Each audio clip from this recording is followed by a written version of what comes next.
அதிகாலை வேளையிலே உங்கள் அனைவருக்கும் என் அன்பார்ந்த காலை வணக்கங்கள். என்னோடு கூட சேர்ந்து தியானம் செய்ய உங்கள் அனைவரையும் அன்போடு அழைக்கிறேன்.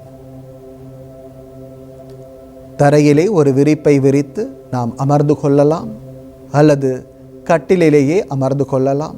பாயும் படுக்கையுமாக இருப்பவர்கள் கூட ஒரு தியான நிலையிலே நிதானமாக அமைதியாக இறைவனை உணர்ந்து இந்த தியானத்திலே பங்கெடுக்கலாம்.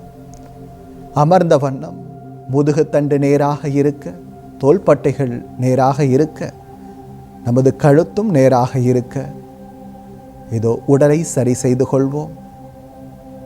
நமது கரங்களை தொடையின் மீது வைத்துக் கொள்வோம். இப்போது நாம் துவங்குகிற தியானத்திலே முழு ஆர்வத்தோடும் ஈடுபாட்டோடும் நாம் பங்கெடுப்போம்.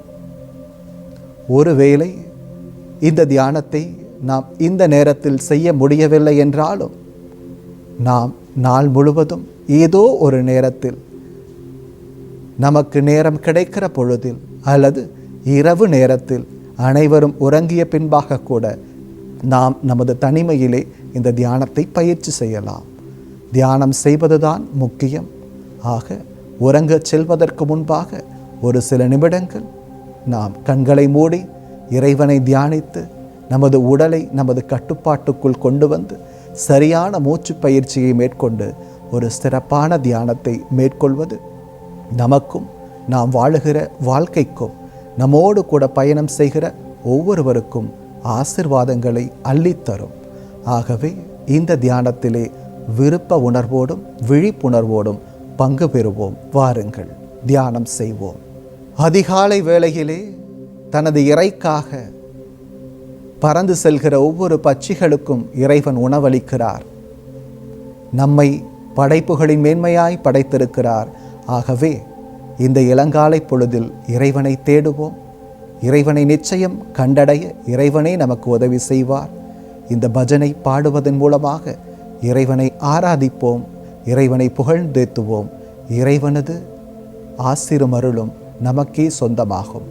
கண்களை மூடி இந்த பஜனிலே நம்மை இணைத்துக் கொள்வோம். அழைத்தவரே நீயே தஞ்சம், என் பெயர் சொல்லி அழைத்தவரே நீயே தஞ்சம்.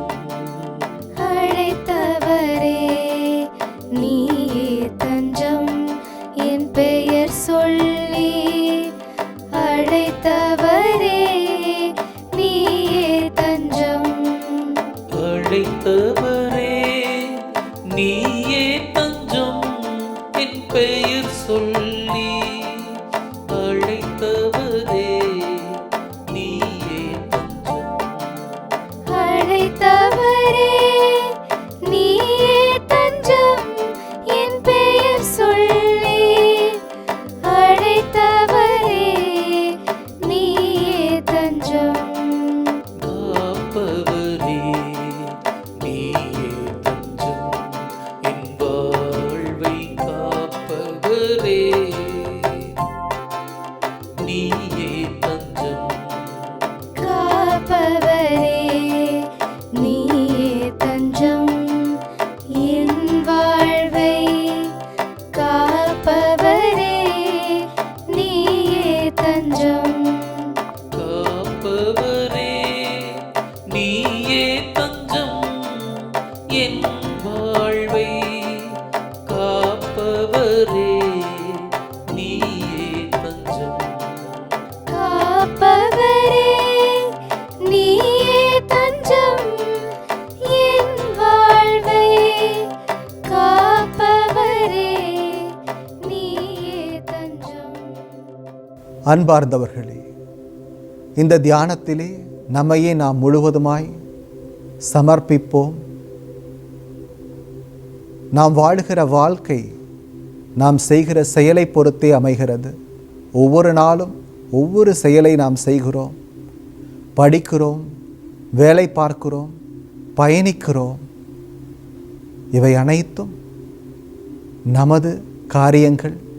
நாம் செய்கிற காரியங்கள் வழியே நாம் நம்மை உயர்த்தி கொள்ளுகிறோம். ஆகவே நமது காரியங்கள் அனைத்தும் சரியாக அமைய நாம் செய்ய வேண்டியதெல்லாம் விழிப்புணர்வோடு அவற்றை செய்வதுதான். சிந்திப்போம்.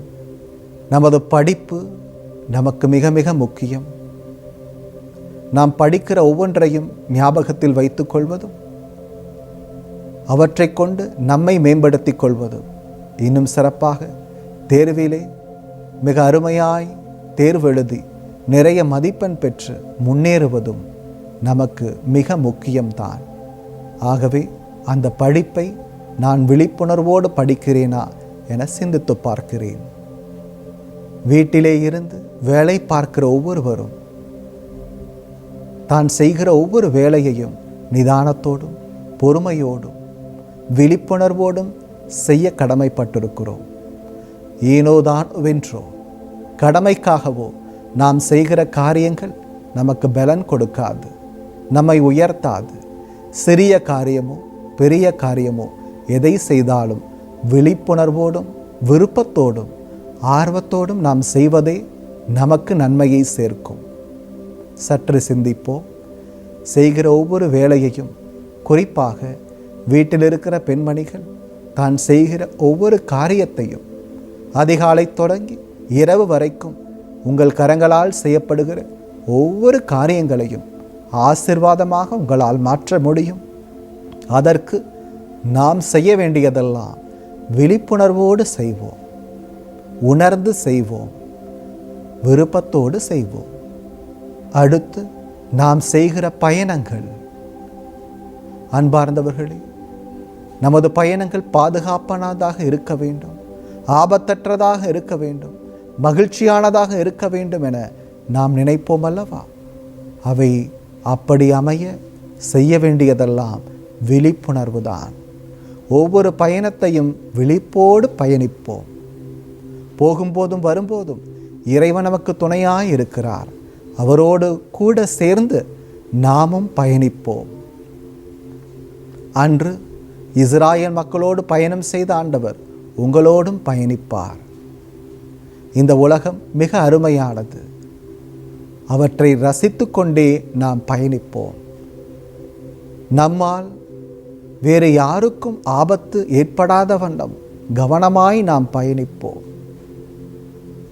ஓர் இடத்திலிருந்து இன்னொரு இடத்துக்கு செல்வதோ வருவதோ போவதோ எதுவாக இருப்பினும் நமது கவனம் முழுவதும் பயணத்தில் இருக்கட்டும். அவை பாதுகாப்பானதாக இருக்கட்டும்.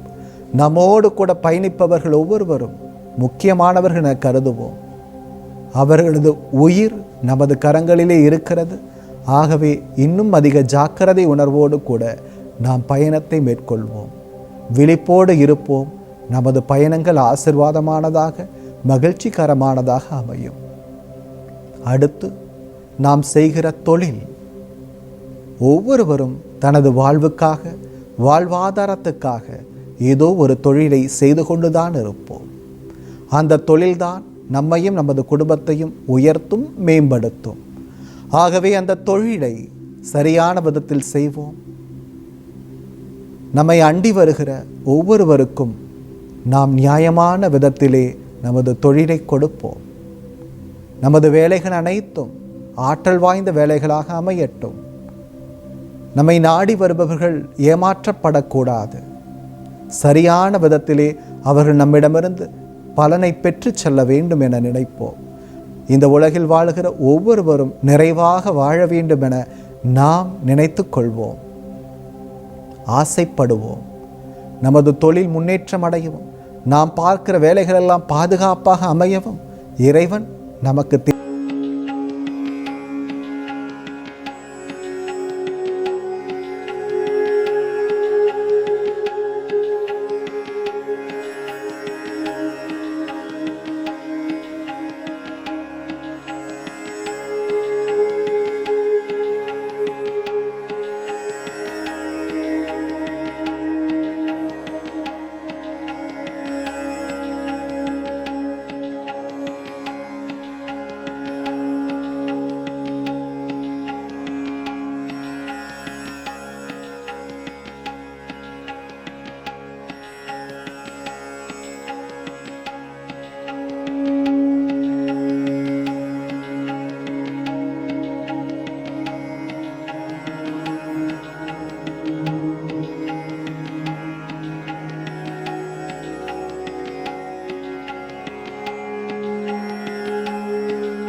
ஆகவே இன்னொரு மனிதரை நம்பி வாழ வேண்டிய கட்டாயம் உங்களுக்கு இல்லை. நீங்கள் முயற்சித்தால், நீங்கள் உங்களை நம்பினால் உங்கள் வாழ்க்கை உங்களுக்கு பிரகாசமாய் மாறி நிற்கும். இந்த உலகிலே நீங்கள் ஓர் ஒளிச்சுடராய் திகழ்வீர்கள். உங்களுக்குள்ளாக இருக்கிற ஆற்றலை நீங்கள் உணர்ந்து பாருங்கள். ஒளியூட்டுகிற ஆற்றல், பலம் தருகிற ஆற்றல் உங்களுக்குள்ளாக இருந்து உங்களை மேம்படுத்தும். உங்களது ஒளிச்சுடர் நீங்களே, உங்களுக்கான கலங்கரை விளக்கமும் நீங்களே. உங்களையே நீங்கள் உயர்த்தி கொள்ளுங்கள். இறைவன் உங்களை நிறைவாய் ஆசிர்வதிப்பார். இந்த நாள் இனிய நாளாக அமையட்டும். நன்றிகள்.